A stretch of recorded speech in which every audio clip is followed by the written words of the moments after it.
Good evening.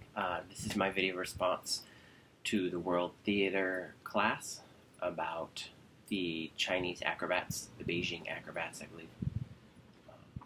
Let's start at the beginning. You knew upon going in there how amazingly unique this would be as you're sitting in the audience, and it was almost pitch black, just a little bit of light hit the stage. And then a character walked by, and you could kind of see she had some sort of headdress on, there's a beautiful long train, and you knew nothing at all about her, but it was a very serious introduction. And honestly, through the entire thing, you never did get to, there was not a storyline. You didn't get to see who these characters were. They didn't have names, and you didn't follow them, but she did appear randomly, and you knew that opening that way, that it was something quite different from a Western type production. And it was beautiful.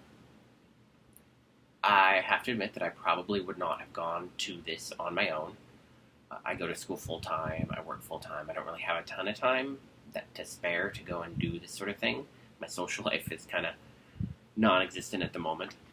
But this, as part of the class, was wonderful to go see because it was absolutely beautiful. From the simple stylistic ways that they went around their movements, and the way they could take a piece of cloth and make it resemble the mountains and hilltops of China. I mean, it was incredible, and it was really enjoyable. I probably would try to make time to go see this again, or something similar. I know that they come through Chico quite often, so it's not hard to catch a performance. Harder to fit in the schedule, but you know, it's worth it sometimes to enjoy something a little bit different. My special favorite was the ballet Adagio, the two girls with the green half-moon masks that were up on top of the box doing the ballet. That was incredible. I'm not a very flexible person myself, but seeing how every single way, every single motion was artistic and beautiful and built to work around the other persons, that really blew my mind. It really showed me what it means when they say in this sort of art that, you know, they sit there and they think about all of their motions and all the stuff they do. When I was watching Throne of Blood, there was a moment where it was very silent, and Lady Macbeth walked across the stage, and all you heard, like no music or anything, all you heard was her robes. And you had to totally concentrate on her because she totally captured your attention, being the only thing moving, the only sound on stage. And I think that is very similar to how this was. When something was happening, you couldn't help but stare. Which is funny because there were moments when there was so much happening, you couldn't even know where to look.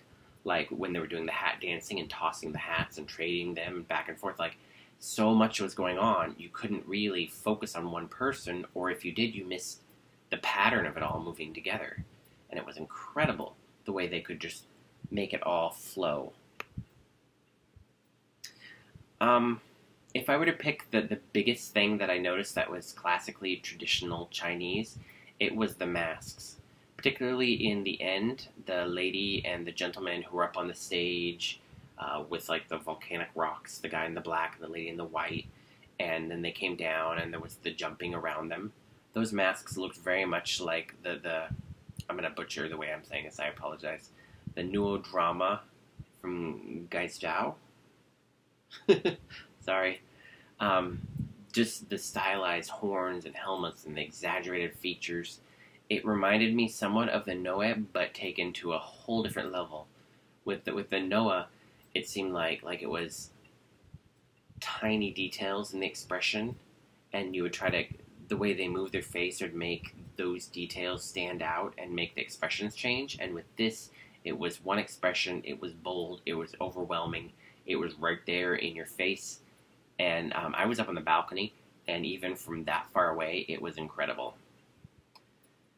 What I didn't like very much, that there wasn't a cohesive storyline. I did mention that. It bugged me. Like, I really like to follow the characters and see what's happening. It makes more sense for the parts that I don't like. Like, I wasn't a huge fan of the juggling.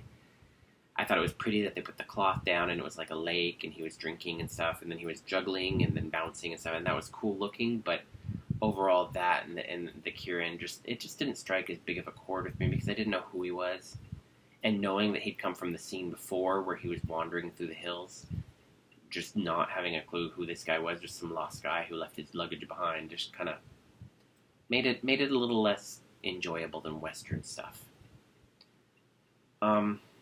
If I were to pick something that I thought was a specific essence that you couldn't capture, I think the moment that stood out the most, that said, hey, this is a live performance that you can't replicate, that you need to be here to see, was at the end when the jumping acrobats, when the guy missed the tallest one, and, it kind of everyone reset silently. They kept doing their thing, they were ready to go, and gave him another chance.